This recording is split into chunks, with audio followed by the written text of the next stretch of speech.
Clinton Jaws, guys. There's a website out there called clintonjaws.com. You should go to it. There's going to be some stuff coming out, some new stuff for Christmas presents. There's also another site out there.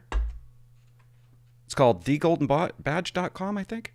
Thegoldenbadge.com.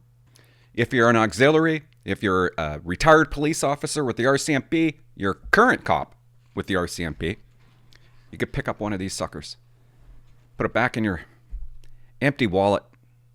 Because there's a big hole in there. When you retire, you got to give it up. And they put it in this stupid piece of plastic. Yeah. Okay.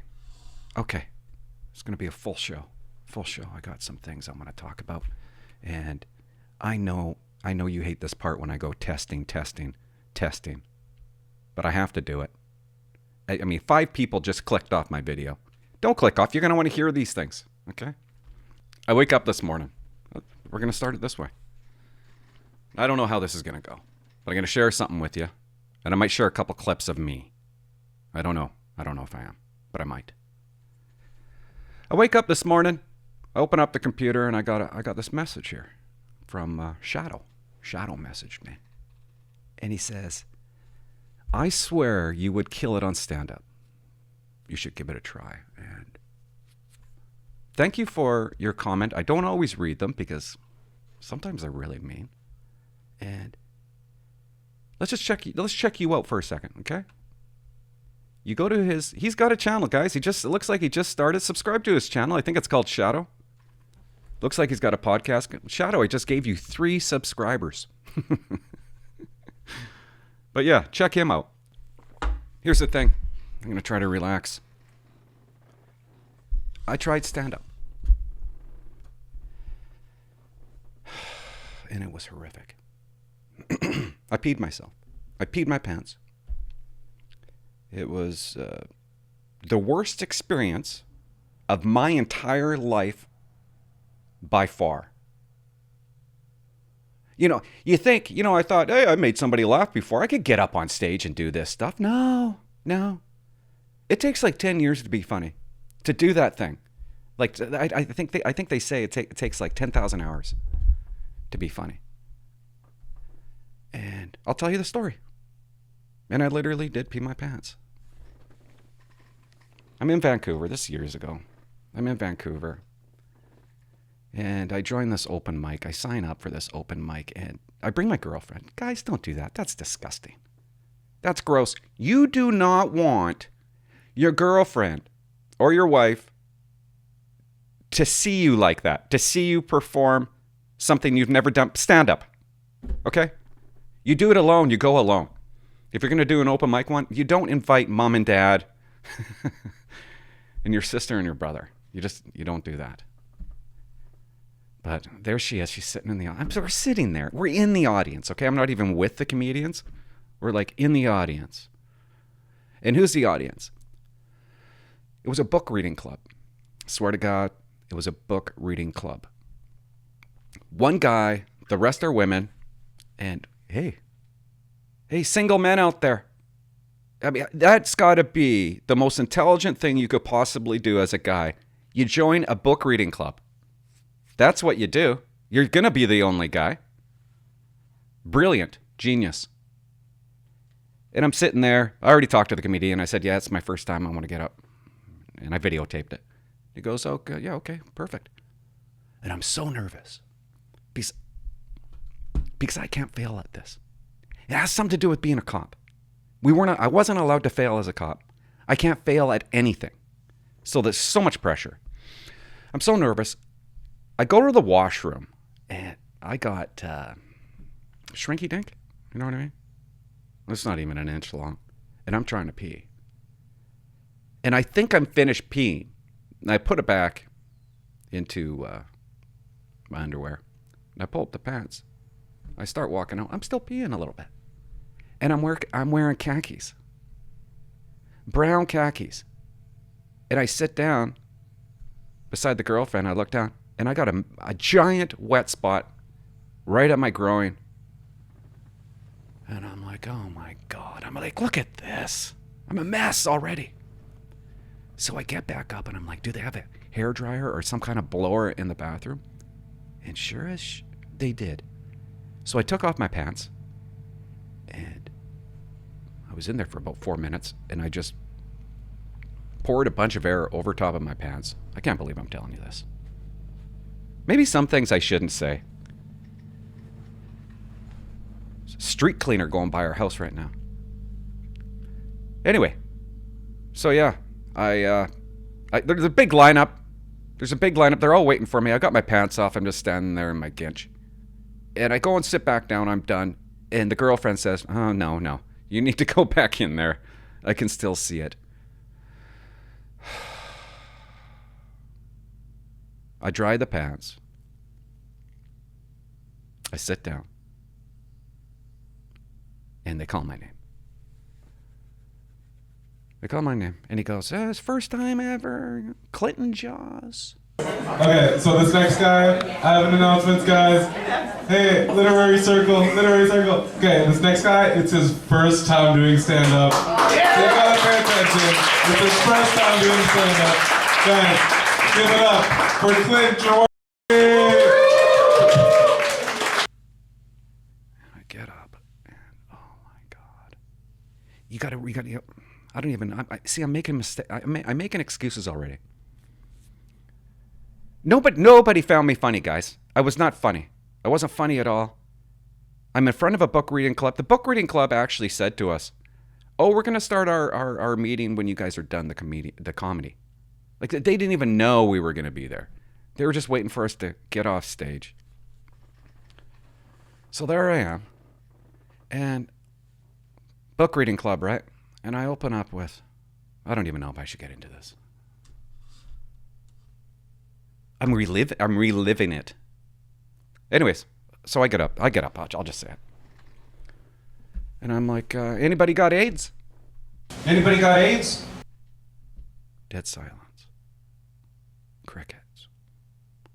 And then I went, tough crowd.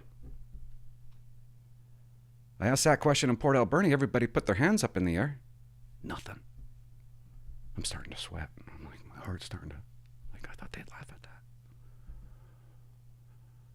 And then I'm like, you know what? I think you guys are just being bashful. I'll ask it a different way, less aggressive. Who here has lesions? Nothing. And then I say something like, that's too bad. I find lesions kind of sexy. My ex-girlfriend was covered in them. Then I started getting them. But they went away on Sunday. Thank God. Had them for years. Nothing. Stupid. And then I'm like, God, I miss her. I love the dirty look. You know what I mean? I loved how dirty she was. Covered in tattoos and lesions. Sticky. Rest in peace, Nina. And at that point, I'm like, I want to get out of there. I want to get off the stage. I want to run away. And the girlfriend's just staring at me. I'm like, should I keep on going? And I do. I keep on going. It doesn't get any better. But I'll tell you what I said. You know, they talk about fight or flight. And you have no idea how how bad I wanted off the stage, but I wouldn't do it. I wouldn't leave. They actually had to interrupt me to tell me that I've been up there for 10 minutes with no laughs. They had to kick me off the stage. And so I start talking about the woman. And I don't suggest you guys do that. Especially when they're watching you. And it did not go over well, but how did I start this one? Oh, yeah.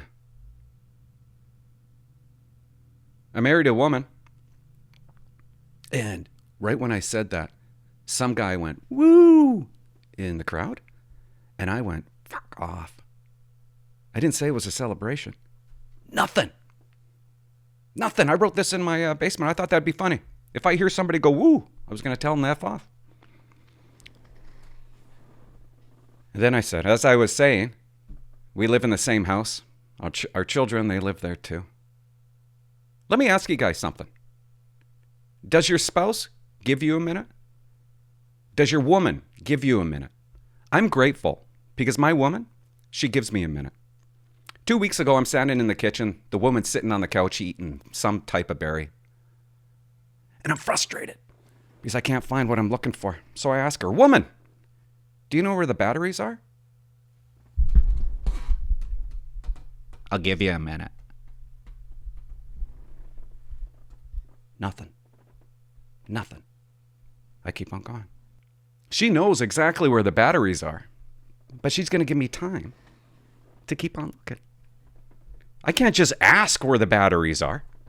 She must watch me perform an exhaustive search for these batteries. And then, maybe only then, I might help you. Naturally, I wait for my minute to expire and I ask her again, where are the batteries? Second drawer, God.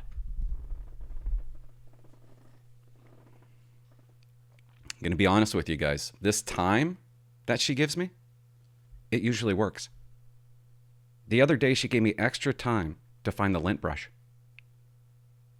Because of that, I found it immediately. She was waving it in my face. I'll give you a minute. Can't find the lint brush. Obviously, I'm using it. Anyways, just grateful she doesn't give me 5 minutes. And that was my stand-up career right there. Done. Over and done. And the funny part is, she really does say that. I'll give you a minute. I'll give you a minute. Like, why would you give me a minute? Why can't you just tell me where it is? You can't just ask where it is, Clint. You have to look first. I know where it is. But because you asked me, that triggered me, that made me angry. Why would the question? She just doesn't want somebody asking her a question. The question angers her. And it's like that every day. And the batteries, the batteries are where they always are, okay? Like, she's mad.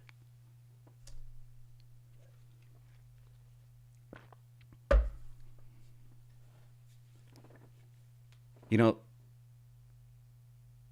guys,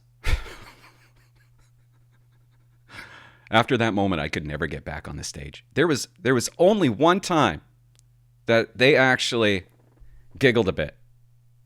And it was when I was on stage. Somebody from the door's right here, okay? To enter this bar. Somebody from outside opened the door and came in. And I made some kind of comment. And that was the only time. Yeah, it was 96. Hi. How you doing? I'm just talking about bestiality. 96 council. Yeah, you can have a seat. That was the only time I got some sort of snicker. Great. Kids just got home. I think that was my story, guys. I know they're going to come down here and interrupt me. There's so many things I'm going to talk about today. Okay, I'll finish it this way. I sit back down at this table and I'm going out of my mind. I'm like, I wrote this stuff in my basement and I was laughing. I thought it was going to be hilarious. But it takes, you know what I realized? I still got 10,000 hours to go to be funny. I'm like, what? I'm sitting with the crowd. I just want to leave, but I don't want people seeing me walk out. Girlfriend's beside me. What does she do? The moment I sit down, she gets up and goes to the washroom. Now I'm all alone. Next comedian gets up. And I'm just like, get me out of here. Get me out of here. And I'm like, just leave, dude. So I grab my stuff. I grab my video camera. I walk out the door. I don't even wait for her. I sit in the car. She hops in. And to her credit, said, I think you did really good. I'm like, yeah, right. No, you need to get back up on stage. Oh, no, I don't. That's not happening. Oh, God. My sister sexually assaults me with her bunion. The worst form of unwanted touching. Tell me I'm wrong. Nothing. Not even a pity laugh. Okay. Are we going to take some calls? Are we going to talk about the crazy world? Do I have to go upstairs and feed my kids first? Guys, last week, Brenda Lucki, RCMP Commissioner, what did she do? She testified at this inquiry, okay? They're having I don't know, which inquiry is this? I can't even keep track of them. Emergencies Act inquiry? You guys got to understand one thing. Oh my God, man. The commissioner of the RCMP is not Brenda Lucki. It's Justin Trudeau. That's who the commissioner is. All this lady does is talk on behalf of Trudeau. She says what Trudeau wants her to say, like a little puppet. He hired her for this reason. She's doing a great job in one person's eyes only, and that's him. Our RCMP commissioner is Justin Trudeau. I said that a long time ago, and it is so evident now. But you gotta see, she doesn't even know what powers of arrest are, guys. I'm just gonna show you a short clip. She testified for 9 hours in a mask. She's wearing a mask. Why is she wearing a mask? I'm embarrassed for her. She's not even trying. You're not even trying, Brenda. Why do you have a mask on? Are we not over? Why? What's the reason? Are you scared to get sick? Are you scared to get somebody else sick? That's why you wear a mask, right? But if you're so scared of those things, why are you sitting right beside this guy that's not wearing a mask? What about social distancing? This is so phony, so fake. She's so close to him, they're probably holding hands. 9 hours she wears a mask. Playing dress up again. Hiding behind her mask. You want to see how phony baloney this is? This is right before she testified. Look at this. She's inside and she's not wearing a mask. Oops. Look at her. Looks like she just about herself. Oh, I got caught without a mask on. Like, oh. Why are you inside a building about to testify without your mask on? And when you're about to testify, you put the mask back on. I had to feed my kid. I don't even know where I was, guys. Isn't this getting old? She spends her time. She should be a pro testifying. When you testify, all you got to do is sit there and answer the questions. She's so focused on being tricked or something. She's so worried about being tricked or answering something the wrong way or answering something truthfully. You're going to see somebody that's scared to answer the truth. Somebody that's scared to say the truth. And if I'm going to sit here and watch this again, I need to have a cigar, I think. But this lady does a pretty good. Just listen to what Brenda says here. Why am I calling her Brenda? Honest to God, I am so embarrassed. I'm embarrassed for her. Canada is getting so embarrassing. I got so much to talk about, but I can't fit it into one day. Like, I can't wait to talk about Tim Mills and what his boss said about Tim Mills the other day, the ERT member. And I don't even, part of me doesn't even want to talk about it because it just makes the RCMP it gives everybody more reason to just cancel the RCMP. RCMP, you're not working out. This is the top dog. She's responsible for all of it. Let's listen to her. You know what, guys? Conspiracy theory? The mask. She has it on for a reason. She has flowing hair today to cover her ears. There's something going on with her ears. Sorry, but this is senseless. This doesn't make sense that she's wearing a mask and sitting right beside this guy. And she's got her hair for the first time just flowing all softly in the wind there, just covering her ears perfectly. I don't know. Call me crazy. I don't know. Something weird going on there, though. During these protests, criminal code offenses were being violated. You'll agree with that? There were some, yes. Some, and... Okay, I'm just going to stop it right there. There are only some? We called Trudeau called an emergency This is an emergency. I gotta do the Emergency Act thingy dingy. Because there was some criminal code offenses? Only some? And that was in an emergency? Okay, so if I was to say to you, hypothetically, if there was an enforcement order that's attached, a police officer could arrest somebody for breaching a court order, in this case, an injunction. I'm not sure. I'm not a lawyer. What? I honestly don't know the answer to that question. So you don't know whether a police officer is allowed to, under Section 127, to arrest someone if they're violating a court order? No, you weren't asking that. You were asking the RCMP in Ottawa. And it's not our jurisdiction, so I would have to refer to my legal people to ask that question. And we do that all the time when it comes to enforcement. Okay, so if it fell within the ambit of Section 127, which speaks to breaching a court order, an RCMP officer could arrest a person for that, right? But I'm not sure how the injunction was obtained, if it falls under the criminal code and if it's an actual court order. Guys, she is the biggest police officer in Canada, okay? And she doesn't even know. This girl is asking a question about the criminal code. That's our Bible. The criminal code is our Bible. She, of all people, should know the answer. But what does she say? You're going to have to ask a lawyer? That's pretty stupid. You're the cop. She's asking what you can arrest for. We can arrest for anything. But no. Of course you're going to come to a police officer with a question like that. Why would you go to a lawyer? You go to a police officer. But you were referring to the injunction, and I don't know if an injunction falls under the disobeying or an order of the court. That's fine, but my question now is whether an RCMP officer, could arrest someone for contravening Section 127 of the code. In all likelihood, yes.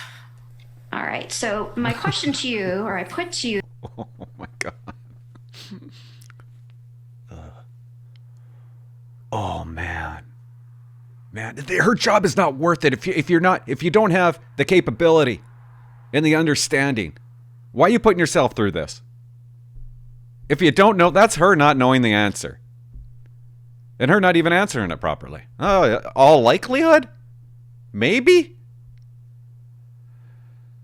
Why are you touching your face? You're not supposed to touch your face. Well, I guess you can when you have a mask on. But you'll agree that there's nothing that legally prevented you from sending RCMP officers to enforce the things that they're always allowed to do, which is the criminal code. Yes, and we weren't objecting to assisting in that regard. So that's why I'm not understanding your questions. All right, those are all my questions. That's why she's not understanding those questions. What are you talking about? You understood just about every single question. All you did was say yes. You recall that? Yes. Yes. Yes. For instance? Yes. Yes. Always have. Yes. The person themselves. Yes. To do. Yes. Always have. Yes. Yes. That. Yes. The court order. Yes. Which is the criminal code. Yes. You're not understanding the questions? She doesn't understand the questions, guys. That's why I'm not understanding your questions. Yes, yes, yes, yes, yes, yes, yes, yes. I'm not really understanding your questions. She couldn't have made it more basic for her. Getting sick and tired of these inquiries. And just this babble and this avoidance and the unwillingness to answer a question.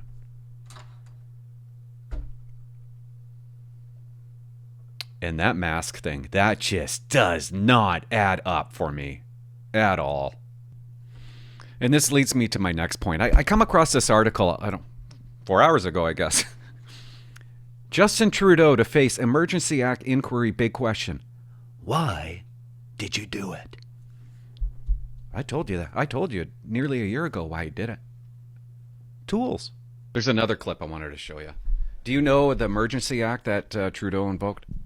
I heard about it. Are you able to elaborate a little bit on it? No, I don't want to explain it again. Okay. He invoked an Emergency Act. A state of emergency, right? Yes.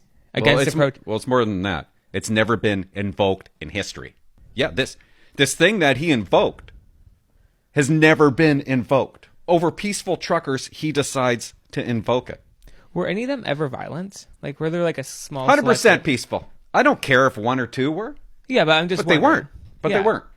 And he invokes this because he wants to give police more power, and it allows him to seize people's bank accounts. But he goes up and he this is the reason he gives. Do you want to hear the reason? Oh, yeah. Which makes no sense to me. Okay. This is why he invoked it. Okay? He's going to tell you. Tools. Listen. It was necessary to be done to give local law enforcement across the country the tools to handle these illegal blockades, that required extra tools that we have put in law enforcement's hands. Now, of course, law enforcement, the local law enforcement jurisdiction, can use these tools or not as they're available. And now, across the country, police of jurisdiction have the tools necessary to keep people safe. Country, and now, when we move forward to give people the tools they need, and it gives the tools in a proportionate and responsible way to the officers of jurisdiction to be able to end these illegal blockades. I got one question. I have many. No, just wait. Yeah, go ahead. What tools? What tools is he talking about?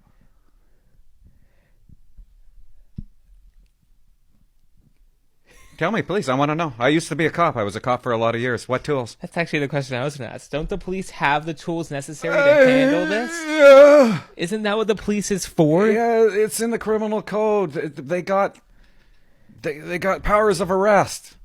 It's called mischief. It's in the criminal code. Isn't it like disturbing the peace? It's mischief. Yeah, it's a part of mischief. Yeah. You don't.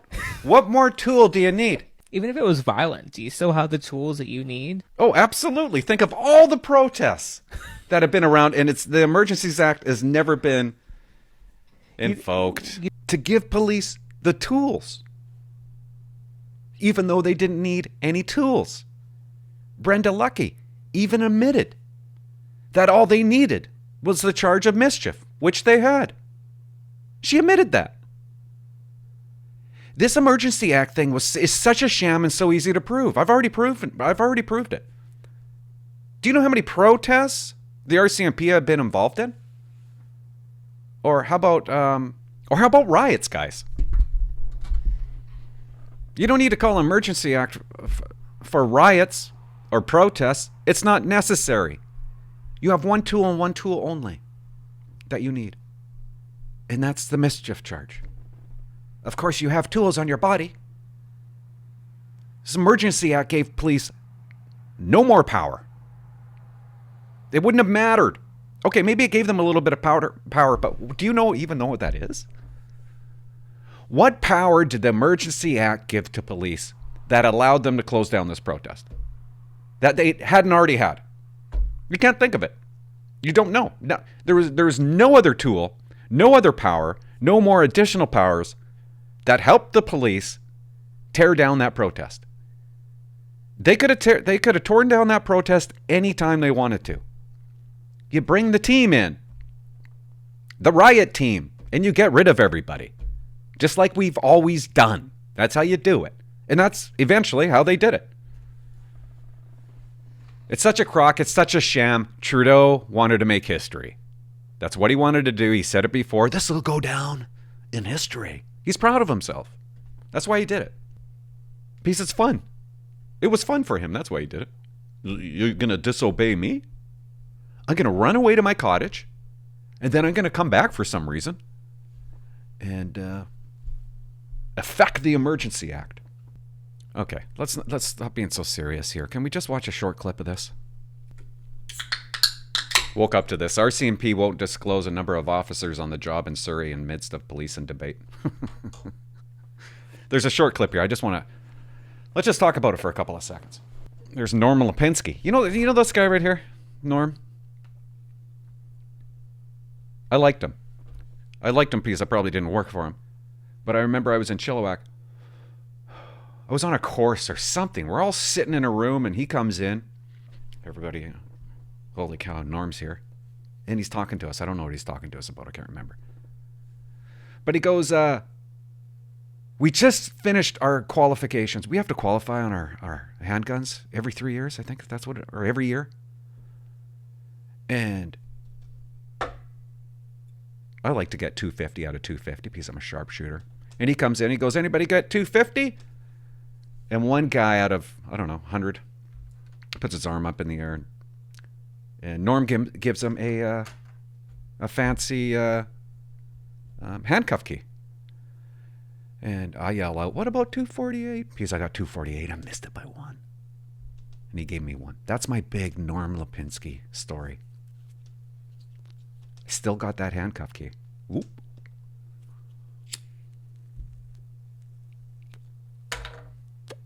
When I retired, I was supposed to hand in all my gear, and I told my inspector, I said, I can't give you this. And he's like, okay, yeah, I'll take it. It's my little gift to you, Clint. You can keep the handcuff key.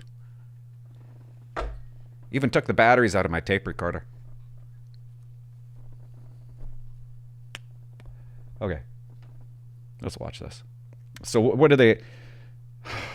Do you guys know what's going on in Surrey? So this mayor comes along. He gets elected because he says, oh, I'm going to get rid of the RCMP. And everybody votes for him.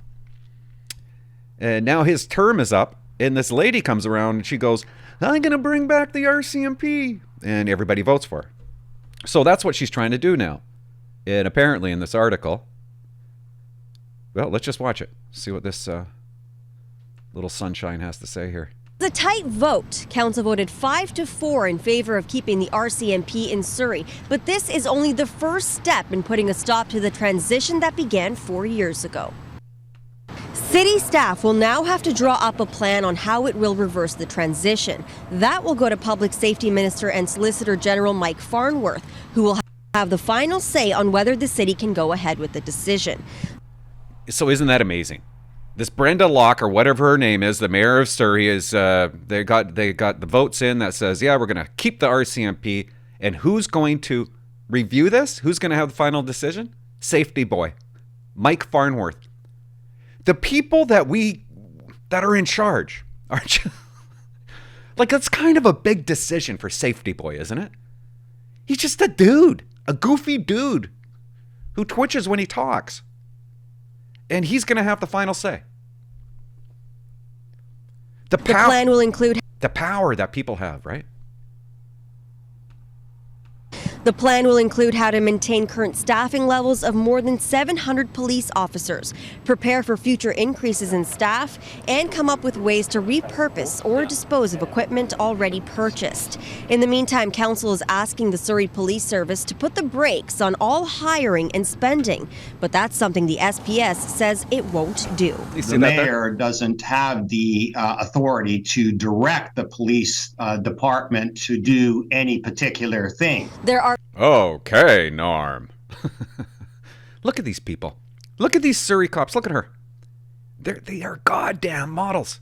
currently 154 And look at that. Look at that. SPS officers deployed, with I love how you put your belt on. another 100. You know, let's rewind that for a second. Look at. Okay. I appreciate she doesn't have side hair. Thank you for not having side hair. I mean, it is ripped right back, but I don't know, it kind of works for her, right? Imagine if she had a couple of bangs, though. I just wanted to point that out. Makes me want to become a Surrey police officer. I'll be a partner. 4 SPS officers deployed, with another 161 officers waiting for deployment. Look at that man. Under the Human Resources Plan, 35 members are deployed every 2 months. Look at that guy. Including this month. Look at a couple of models. Now that we're after the election. You know, the RCMP never looked like that. I mean, she's even got hair extensions. The province, the federal government has not changed or given any direction to change that human resource plan.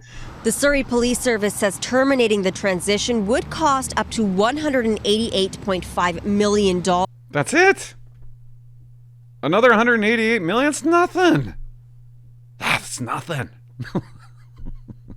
But Mayor Brenda Lucki says the city has yet to see those numbers, and staff will be doing their own complete financial analysis that will be included in their report to the province. Meanwhile, the SPS says they will be doing their own. Look at this car, guys. Okay, look at this car. Own report for Solicitor General Mike Farnworth on why the new force should continue. Could you imagine you just become a police officer and they're like, here's your car, beep, beep, beep. Like, who the hell? Why would you have a police car like that?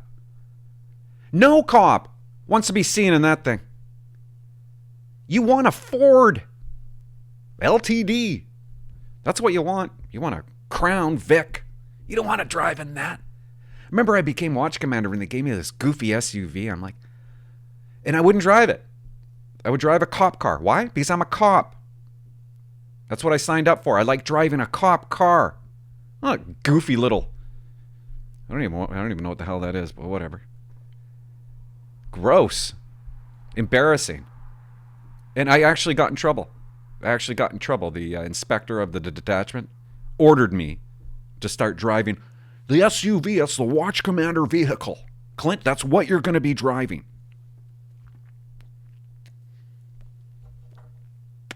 I listened for a week. True story. The decision now rests in the hands of Farnworth, who will be receiving not one, but 2 reports on the topic. Jazenbala, Global News. Hello. Isn't that something? Farnworth. He's going to make the final decision. I just wanted to read this really quickly for you guys. Look at this. Ukraine, Russia. Putin launches massive nuclear-powered icebreaker in race to control the Arctic. The vessel is 568 feet in the Arctic. Nuclear-powered icebreakers. They break up the ice, guys, in the Arctic. Moscow's dominance over melting the Arctic. The ice caps are shrinking, and it opens up new sea lanes. Vast oil and gas resources lie in the Arctic. We're worried about climate change? Really? We're worried about climate change? When they're heating up the Arctic, breaking through the ice. I just wanted to point that out. Dumb, I know. And I just wanted to make a point of this. You know what Trudeau is always doing, guys? Trudeau is always monitoring. Google Trudeau and monitoring, and a bunch of articles come up. Well, we're monitoring this. We're monitoring Poland. Monitoring Iran. We're monitoring the Ukraine. What is Canada going to do? And if you monitor it, you don't like what you see, then what, Canada? You don't even have nuclear weapons. Like, well, what are we going to do? He makes as though that we're some kind of heavy lifting power. We're as weak. We're weaker than a lot of places, okay? When you think about it, we're pretty damn weak. He makes as though that we're bigwigs. We're lucky that we're beside America. We're lucky that we're pushed right up beside America. Thank God for that. Well, you guys got to read this for a second. Look at this one. After spending billions, the federal government doesn't know if it's reducing chronic homelessness. They don't know. Yeah, they do. They know. They know it's increasing, but they don't dare say increasing. They can't say that. Homelessness is increasing. And they're asked, did all these billions of dollars reduce it? And they're like, no, we don't know. No, that answer means it's increasing. It's definitely not, it didn't reduce anything. Billions upon billions upon billions of dollars, and it'll never go away. Only one way homelessness goes away. If you apprehend these people under the Mental Health Act, and you force them to get better. Their target was to reduce homelessness by 50%, but there's no data on that. There's no way of measuring, apparently. Hogan said the government really doesn't know if all the housing-related money spent so far, about $4.5 billion, has been helpful. Oh, okay. Well, that's okay. And listen to this crock. Hogan said, we do not know whether chronic homelessness and homelessness had increased or decreased since 2019. You do know. You know it has increased. It always will increase. Your guys' ideas don't work. They make it worse. I've said this for, 2 years now? You're feeding them. You feed the homeless. I don't want to get back into it. Of course they're going to stay homeless. Why wouldn't you? You're giving them free drugs and free and a place to inject it safely. They got the power now. You've taken the powers away from police. You've given it to them. We're no longer allowed to arrest them, and we're no longer allowed to apprehend them. Your ideas don't work. They're a failure. And they're just going to keep on failing, right? And I like Pierre Poilievre. I'm gonna vote for him. But he said this the other day.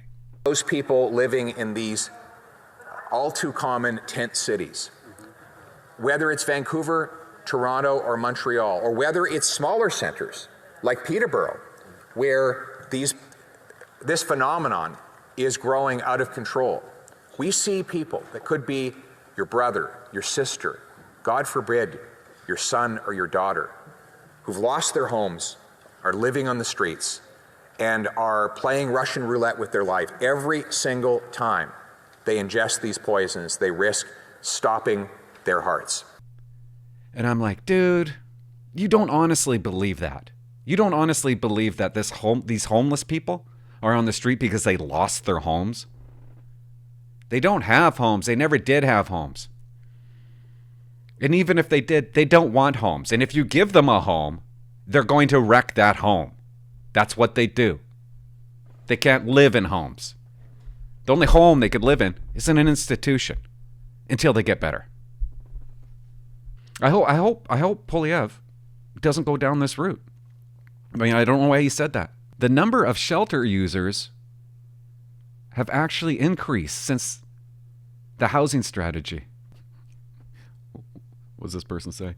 Absolutely. These programs are having an impact. We need to do better. We know there's more work to be done. There's that word, right? More work to be done. Oh, you know who you blame? The poor or non-existent data collection.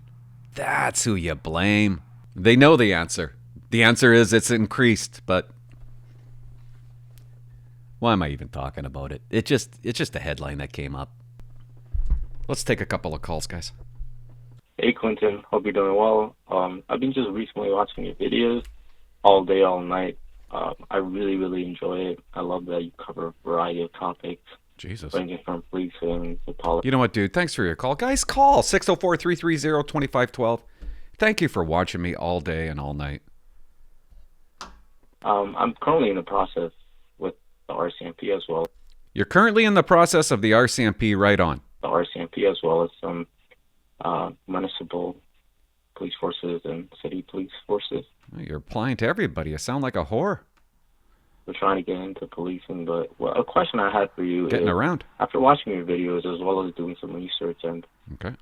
having a personal interest in politics, lately I've been getting kind of discouraged to be a police officer to some degree just because of all of the politics that's going on. No. Especially on the liberal side in relation to police officers not being able to do their jobs properly and hence putting their own lives in more of a danger than it's a big word. It would normally be, right? So I was just wondering, how would I navigate that? How do you think new police officers should navigate the politics? Because I feel like it's easy to ignore those things, but at the same time, you have to have those things in mind and kind of understand it and try to navigate it. It's a better way of living rather than ignoring it and letting it affect you in a negative way somehow, right? So that was kind of my question, and I'm really, really enjoying all of your content, and hope you're doing well. Hope your family's doing well, and they're all right. Stay safe, and yeah, thank you so much for the content. I love that you're extremely real with everything, and try to be. You're articulate. Okay. I love that you're very relatable. Okay, I love you too. Yeah. Yeah, it's awesome. Thank you. Thank you. You're welcome. Thanks for your call. Ooh, Jesus, that was aggressive. That was an aggressive hang up. You got mad at the end there. Hey, politics. You're getting discouraged. You're getting discouraged probably because you're listening to me. But I'm going to tell you something. When I was a police officer, I didn't know anything about politics. I didn't even know who the commissioner was when I was a police officer. I'm not even kidding. I remember being a mission. I go to mission. Oh, should I tell this story? Okay. It's like my first week there. There's a girl in RFT. Is it called RFT? It's funny how you forget the acronyms. I think it's called RFT. When you leave depot, when you leave training, you go into this thing. You're on probation for 6 months, okay? You have to pass a RFT, and then you're given your own car. You're away from your trainer 4 or 6 months, whatever. And you're free to go on your own. There was a girl on my watch. She was a cute girl. She had huge side hair, but she was cute. She used to be a BC Lions cheerleader. And I just met her. It's my first week. She's about to pass her RFT. And how do you pass your RFT? You have to sit down with everybody like me, the sergeant, the staff sergeant, and the inspector and the trainer. And we got a bunch of questions that we got to ask this girl. Her name was actually, I nicknamed her Powell Driver. Probably shouldn't have nicknamed her that. Anyways, so I had to ask Powell Driver a question. Somebody gave me a sheet and said, ask this question. And I'm like, who's the commissioner of the RCMP? I didn't even know. It was some guy. And I'm like, well, I hope she gets it right. If she gets it wrong, if she goes, I don't know, I'm going to have to go, now I have to come up with the answer. You know what I mean? So stupid. What's my point? And she ended up failing RFT. She walked out very upset. And I was upset. I almost started, crying a little. And I'm like, here we go. This is my introduction to a weird detachment. Here we go again. Way to go, mission. You fail her for absolutely no good reason. The extension she got on RFT, it didn't better her. We just wanted her on the road. We needed another body. Okay, that's what we needed, and they fail her because he can. I think we need to extend it. We need to extend your RFT. Shut up.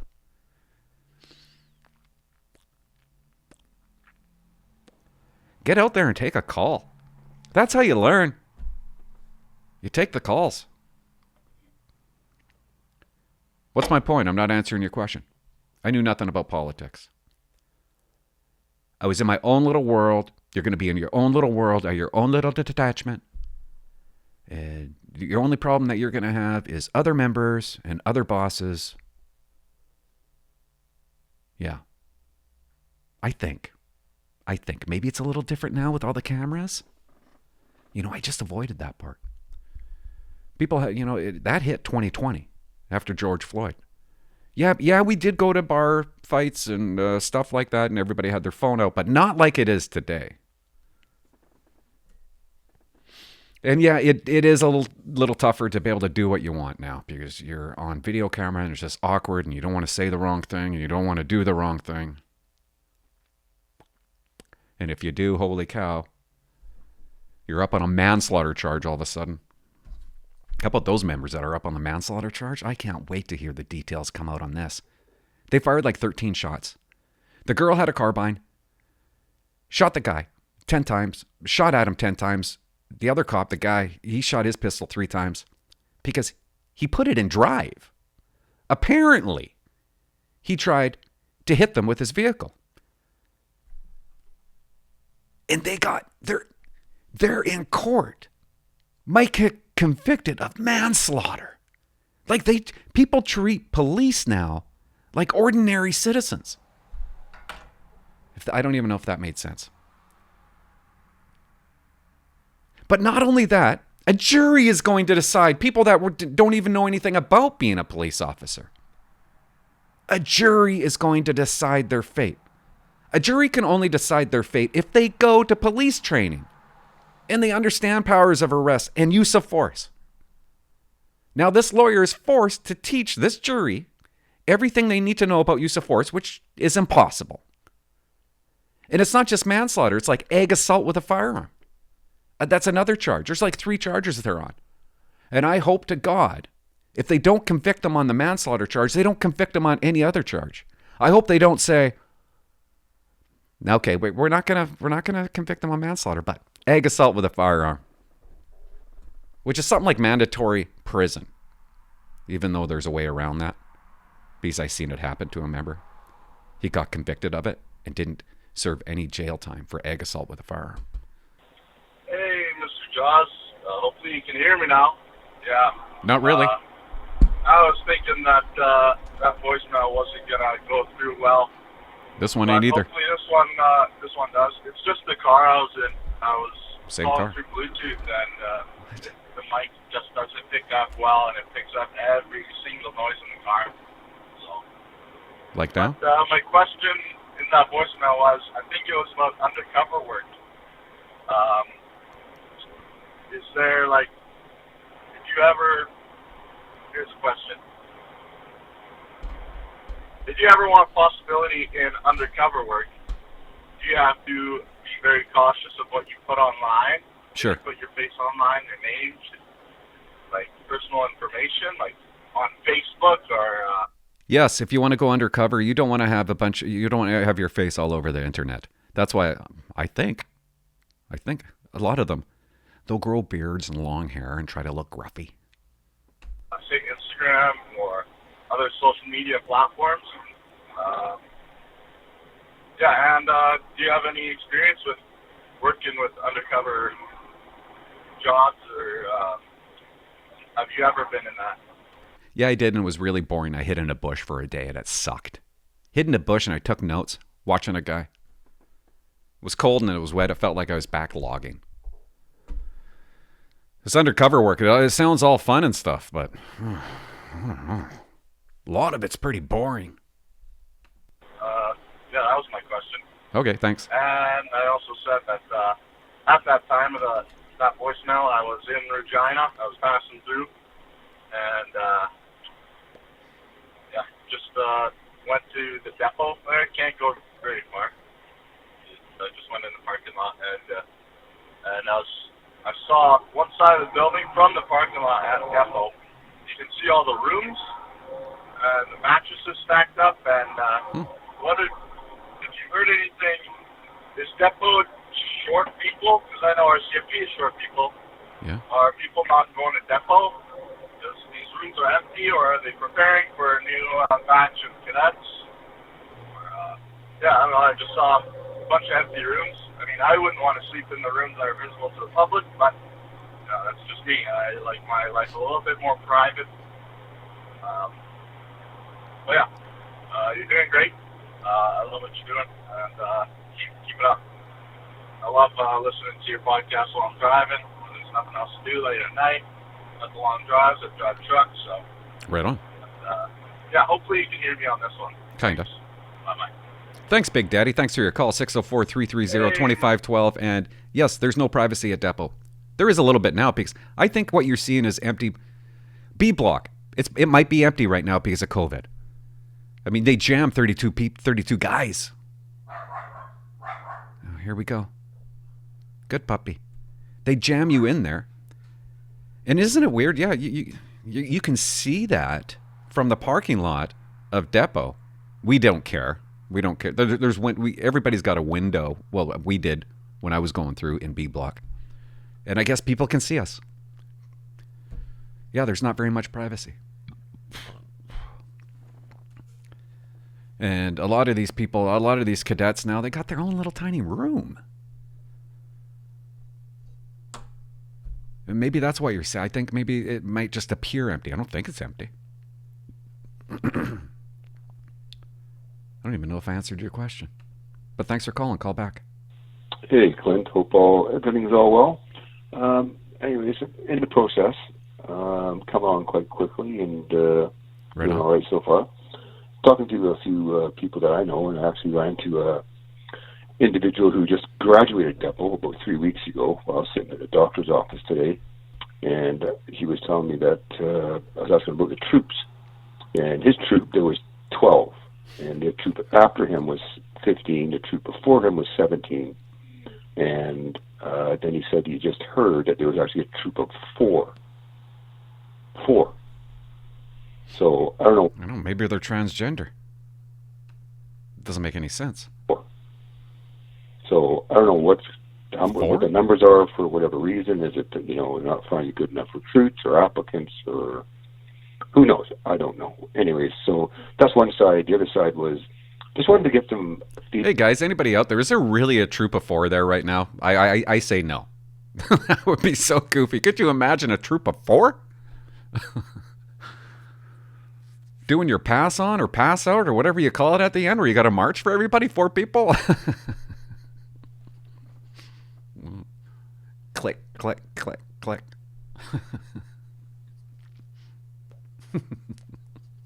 Think about that for a second. Marching with a troop of 4. Oh, that'd be impressive.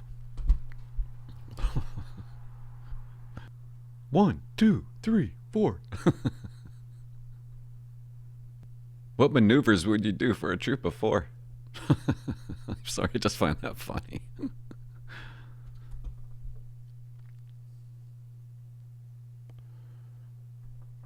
Actually, it'd be convenient. Just pepper spray them all at once. Shh, get that over with quickly. It might be effective. Maybe they should just start making troops of 4 now. Anyway, dude, thanks for your call. That cracked me up. Jaws, don't use the message. Hey. Damn it. Anyways, guys, let's call it. I got to go upstairs and see what's going on up there. You know what?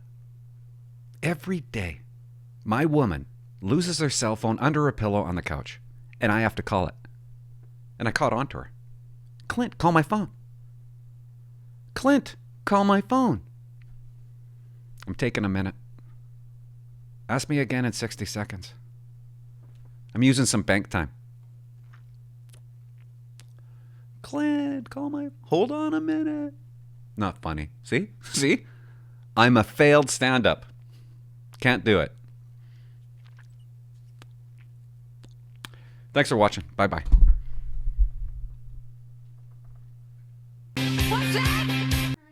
Hi. What you doing? Nothing. You got swimming. Mm-hmm. That's fun. 5:30. It's not fun. Oh, I thought you liked it. No? You want to be on the video camera? Why? I don't know. For my viewers, come over, say hi. Wait, are you filming right now? Yes. You got to stand right here, though, right beside me.